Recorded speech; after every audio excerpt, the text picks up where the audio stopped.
wanaomsahau Mungu. Mbandu bosi bali sibachobe bila wale bosi watakuchema kombeyo. Kwa maana uhitaji hata sahuliwa daima. Matumaini ya wanyonge hayatapotea milele.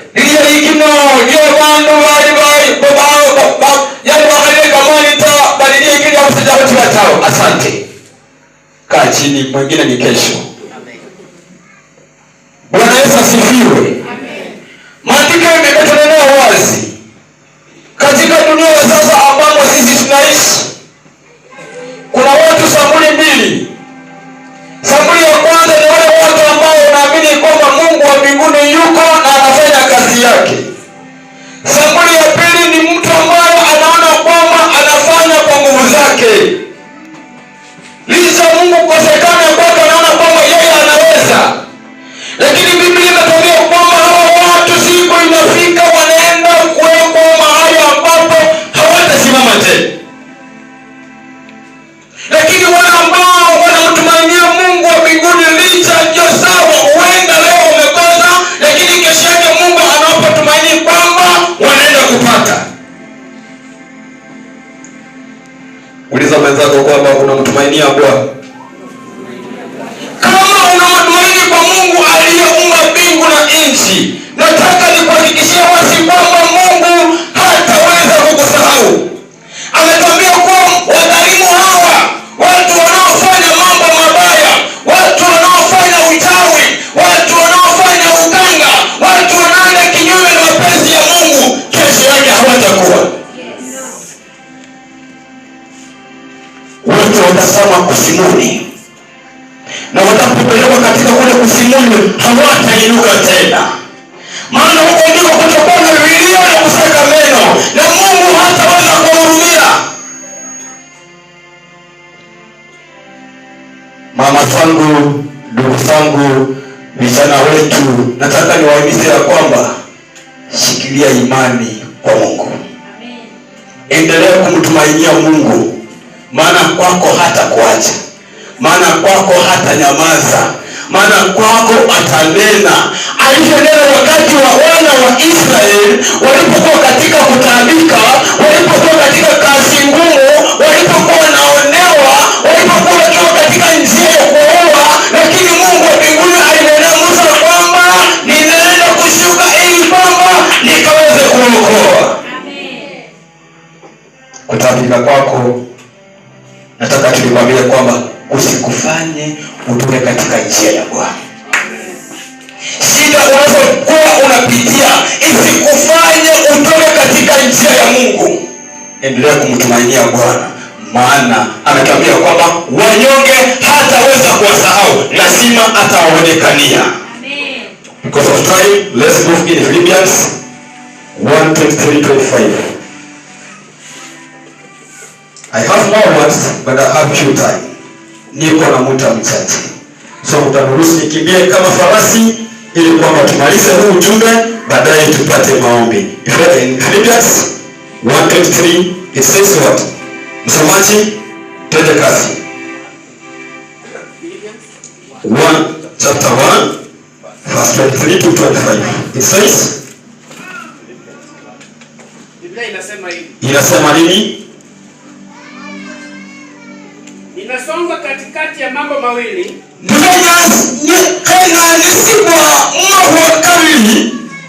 Ninatamani kwenda zangu nikaa na Kristo, maana ni vizuri zaidi. Bali kudumu katika mwili kwa hitajiwa zaidi kwa nami nikitumaini hayo, najua ya kuwa nitakaa na kudumu pamoja nanyi, ili mpate kuendelea na kufurahi katika imani.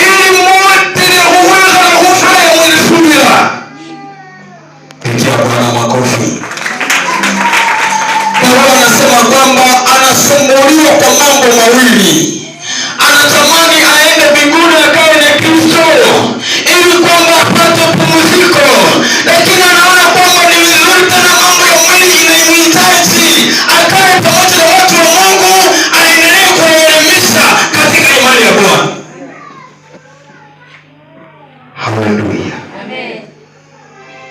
tamanio la moyo wako ni lipi? Hii kazi unayoifanya si bure. Hii kazi unayoitenda, nataka nikwambie kwamba ina faida yake. Licha ya kutabika watu wakuone kwamba ni kama hauna cha kufanya, lakini nataka nikwambie kwamba Mungu wa mbinguni anakuona vyema na anakuhesabu kuwa ni mtu wa thamani mbele zake. Praise God. Amen. Let's rush. 2 Corinthians.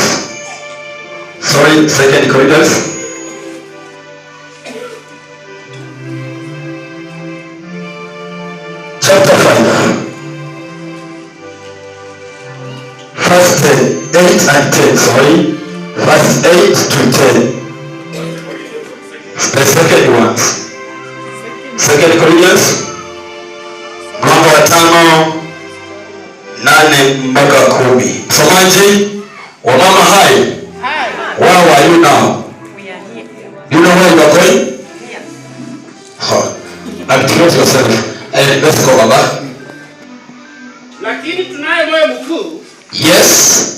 Nasi tunaona ni afadhali kutokuwamo katika mwili. Ni afadhali ya mwili ule kuna huo bwana. Hello? Ni vizuri kutokuwa wapi? Katika mwili. Yes, twende kazi. Na kukaa pamoja na Bwana. Ndio mkono wa Mungu na ndio mwami. Kwa hiyo, ndio hiyo. Tena ikiwapo tupo hapa. Na kama usini mwisho ulio au ikiwa hatupo hapa. Na kama ulio tunajitahidi kumpendeza yeye. Kwa maana umetupasa sisi sote kudhihirishwa mbele ya kiti cha hukumu cha Kristo.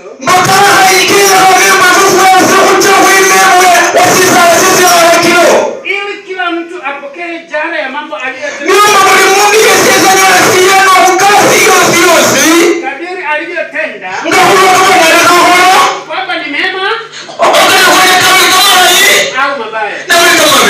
Kaa chini. Mengine ni kesho. Pigia Bwana makofi. Uliza jirani yako ya kwamba mambo yapi ambayo unayafanya katika mwili. Ikiwa kama ni mabaya, ikiwa kama ni mazuri, nataka nikwambie kwamba kila mmoja atafanya nini? Atawekwa katika kiti cha Bwana na kuweza kuhukumiwa kulingana na matendo aliyoyatenda. Na kila mtu atapewa kulingana na kazi aliyoweza kuifanya. Ambia jirani yako kwamba tia bidii. Praise God. Amen. Hatujui wakati ambapo mwana wa Adamu atakuja. Basi kitu kilioko ya kwamba tunapokuwa mahali tuliko, lazima tuangalie mambo tunayoyafanya. Je, inaenda sawa sawa na Mungu jinsi anavyotaka ama sio? Kama sio hivyo, badilisha haraka uyafanye yale ambayo inafaa, ili kwamba atakapokuja kwa wakati usiojua akukute kama uko sawa sawa mbele zake. Makofi kwake. Let's now finish in Luka 16:22. Hapo tunataka kufuata kiasi, tumalizane na hapo, tuitishe maombi, tukuje tuende pamoja. Luka 16:22 up to 31. Msomaji aliyepata aende kama farasi. Twende kasi. Inasema ikawa yule maskini alikufa. Omundu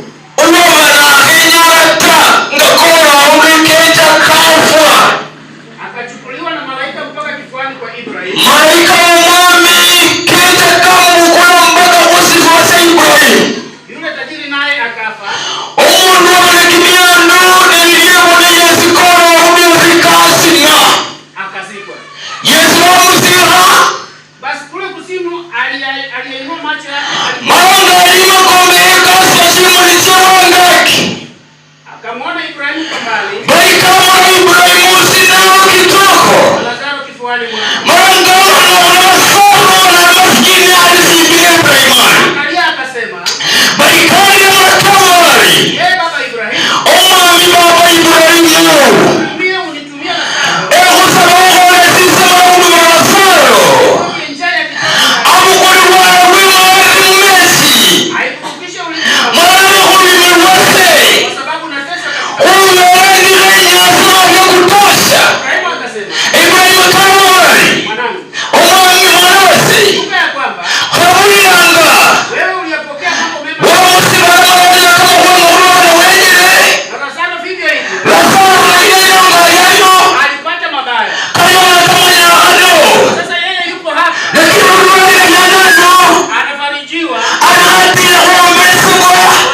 Inua mkono wako juu.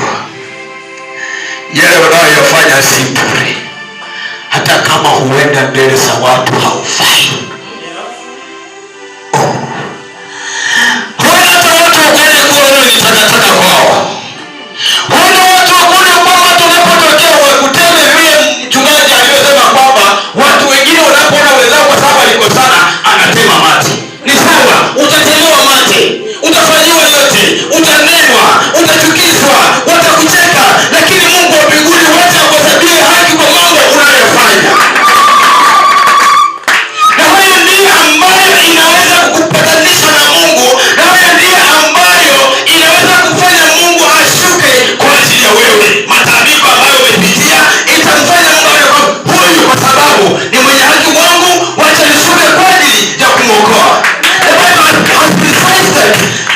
Umesikia ikisema kwamba Lazaro alizikwa? Lazaro alizikwa. Lazaro alifanyiwaje? Oh my God. Wangapi wameshawahi kuenda katika ghorofa iliyo ya mbali? Ghorofa ile, wacha hapo ghorofa ile iwe. Wacha hawa na roho wa. Wale na ghorofa ile wacha hawa. Ile ndio. Kamera. Ghorofa ile sema ni nanga kubikeleta. Na roho ya mwili ndio yana mshauri. Yohana aliona. Kanisa wanaonyesha how the Lord is. Yohana aliona sana. Watu wetu amuka. Elifuta wewe. Ule mama wewe stress hapo sio. Ome yani obo hoje. Ohoroje. Cold. Leo ona ngabimeza ona. So masomera sisi kutoka kwa na hono but bishop but samanye ngobina kata oraho kinamba niye flow ni ocha so no more omile ole sina omina oraho kinamba cho ocha okura cho 40 flow 50 flow na moja si wanaandikana so unaweka hizo na kama utachua unaweza fika.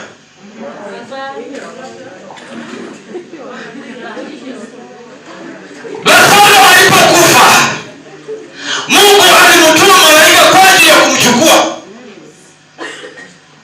Na alipoenda direct kwa Ibrahim akaanza kuenjoy. Wow. Mulati mwana malaika mechikano kai chumo na Yesu. Ali mara wanywa heofu kama tsenya akawa. Mara nilibongalika wao. Tajirike kwa mbakona ni Lazaro aliyekisekanya ni Hana. Kegomba kama chima kiasi kile hulwala. Husina. Hulwala lakini haikuwezekana. Unajua unaposoma hapo juu. Hiyo kitabu cha Luka mtakatifu 16 ukisoma hapo juu unaona vile Lazaro alivyokuwa akitabika. Kama ni kama konjo